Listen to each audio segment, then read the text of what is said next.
So I got one question, and maybe you guys can answer it for me because I'm stuck and I really don't know what to say. Um, what the hell did I watch? Because it's certain as shit wasn't a good movie. Yeah. Oh man. Now, before I get into this review, let's talk about why I think, Independence Day is not a good film, but it's a fun movie. I will give it that it's a fun movie, and back in 1996, we'd never really seen a movie that, this big blockbuster kind of kaboom, pow, kind of big effects movie. We had never really seen that up until that point. And, yeah. It's a novelty now. It's literally, every other day that we get to see this kind of film. So the moment when I saw, the city being, I think it was Beijing. I want to say Beijing, or it's Bangkok. I apologize if I messed that up. But yeah, there is literally a scene in this movie where things are being torn apart, and I literally said in my mind, I didn't say it out loud, I said it in my head, everything they built will fall, and from the ashes we'll build a better one. Literally, I had seen this weeks ago, almost a month ago, with X-Men Apocalypse. And X-Men Apocalypse did it better! Anyway, so, as you can tell, I'm not a big fan of this film. I'm not even a big fan of the first one can be fun. I can get some fun enjoyment out of it, because I cannot, my parents actually wanted to like this movie more than I did. Yeah, I saw this with my mom and dad. This is actually the second time I went to the theater with both of them. The first time was, the X-Men Apocalypse, believe it or not. And they actually both enjoyed that movie, and my mom's not even a superhero person, and she said, yeah, I really love the movie. So, and they were both more invested in this because they had both seen the film, when they were, way back when it came in theaters. So I can only imagine, they were very invested in this. Oh, they hated it more than I did. Literally, let's talk about this film. This is a film where I think a sequel had always been talked about, and for a movie we're getting a sequel to 20 years later, there are some interesting elements, but they never really play with it. The fact that, we took the technology from, the invasion and added it to our own, we advanced our technology. I was like, okay, that makes sense. That's something we would do. Our whole us as a human race, that's what we've always done. This is not new. This is not a new concept of taking something and adding it to our own. We've literally done this since the dawn of time. We did this, long before we were even the Roman Empire. We've more or less harvested and assimilated other cultures. Christmas is technically originated from a pagan tradition. A lot of our holidays, outside, even Thanksgiving, not so much Thanksgiving, but the other holidays like Halloween and Christmas, they're amalgamations of pagan and Christian holidays in ways. So this is nothing new. We have literally harvested our own cultures and other cultures, so it makes sense after we beat the shit out of an alien race, we take their stuff and add it to our own.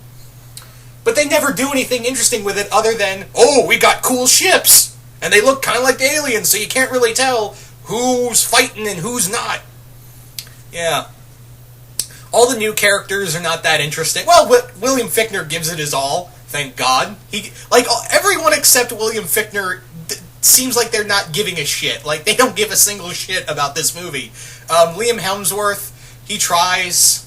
He's not, the thing is that he's not terrible. I will give him this, and I've never hated him in a movie. A lot of people give him shit that he's trying too hard to be like his brother. I don't, because he actually has some good, he tries in the films he's in, but I feel like everyone puts him in his brother, in Chris's shadow. That's a sad part. The actor they got for Will Smith's son's character, whatever. He was just there to be the fill-in Will Smith, I feel like, because they couldn't get Will Smith, and they're like, no, we'll just get his son. Whatever. And there are some characters in here where you're just like, I don't really... And Brett Spiner's just here to be weird. Whatever. It was fun. I mean, there were some moments in here where it was fun, but it was still, bad. Bill Pullman's just here. That's the other one where I feel like out of everyone, Bill Pullman doesn't give a single shit in any of his scenes. Jeff Goldblum's also here. Yay, I guess. There's so many plot holes in this film, like, what happened to Jeff Goldblum's ex-wife or ex-girlfriend, I can't remember, from the first movie. They never bring it up and bring him a new love interest. You could have said they broke up, permanently, or said that, oh, she died. Also, there's some weird moments in here, like when they talk about how there was this rebel group in Africa who had been fighting the aliens for 10 years. I'm like, where did that come from? And furthermore, why didn't we stop 10 years after the invasion? Why didn't we stop that? Yeah. I know I'm jumping all over with this review, but I'm literally forgetting everything about this movie because I was so disinterested from the get-go. And it's not because I wanted to hate this movie. I didn't want to hate... I never walk into a film wanting to hate it. I never walk in... Even Batman v Superman, I walked in there with an open mind despite the reviews. Because I never walk into a movie going, man, this is gonna suck. I didn't have the highest expectations, granted, for this film. But that doesn't mean I walked into this film going, this movie's gonna suck.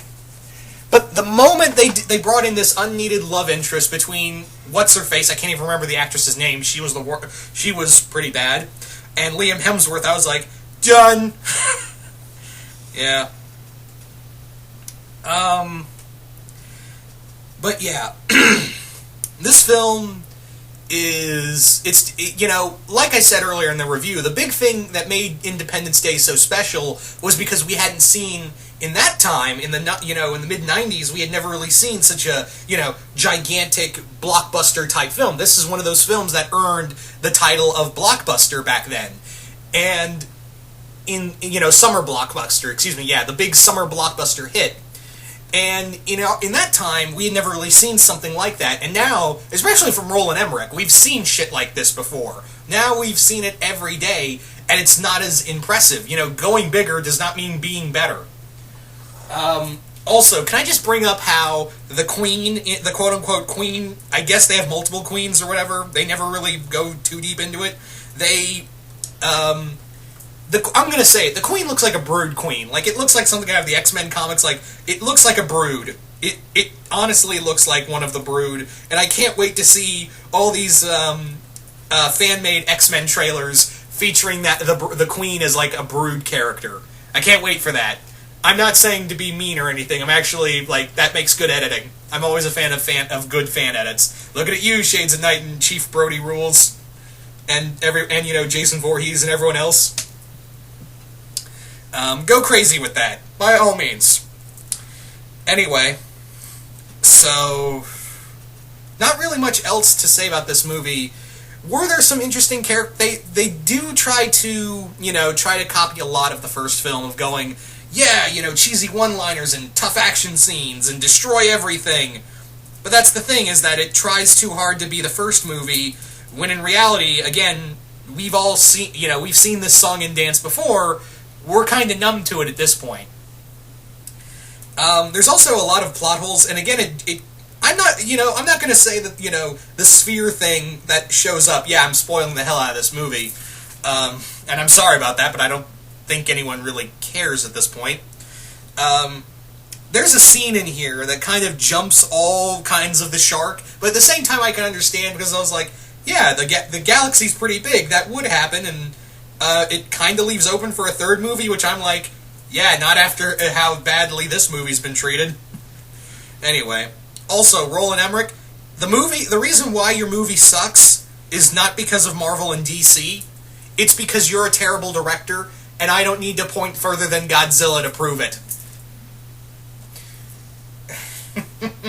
At least when Michael Bay, when Michael Bay has he gets bad reviews on his film, he doesn't bitch and moan how, these other companies, outside of Marvel and DC, mind you, like, these other big films are like, yeah, they're the reason why my movie sucks.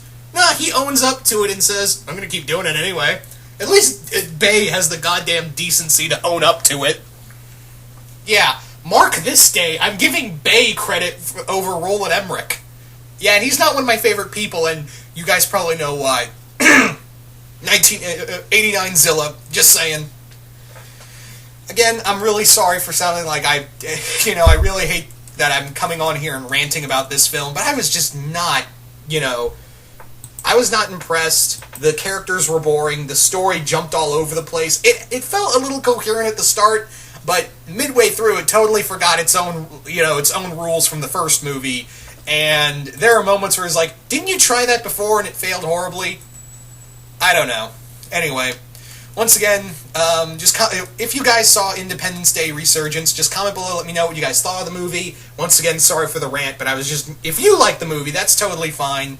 Again, I'm not judging anyone for liking this movie. If you liked it, that's totally fine. I can understand people could see some fun popcorn enjoyment out of this film. Me personally, I was like, I do not care. Man, every time I think Emmerich's going to do something good, I was like, oh wait, it's Roland Emmerich. What am I thinking? Anyway, once again, just comment below, let me know. Man, I'm already forgetting about this film because this thing is so forgetful. But yeah, if you've seen the movie, just comment below, let me know what you guys think of it. And once again, if you enjoyed the film, that's totally fine. No ill will against you. Just me personally, no. I think I got more out of... No, that's too mean.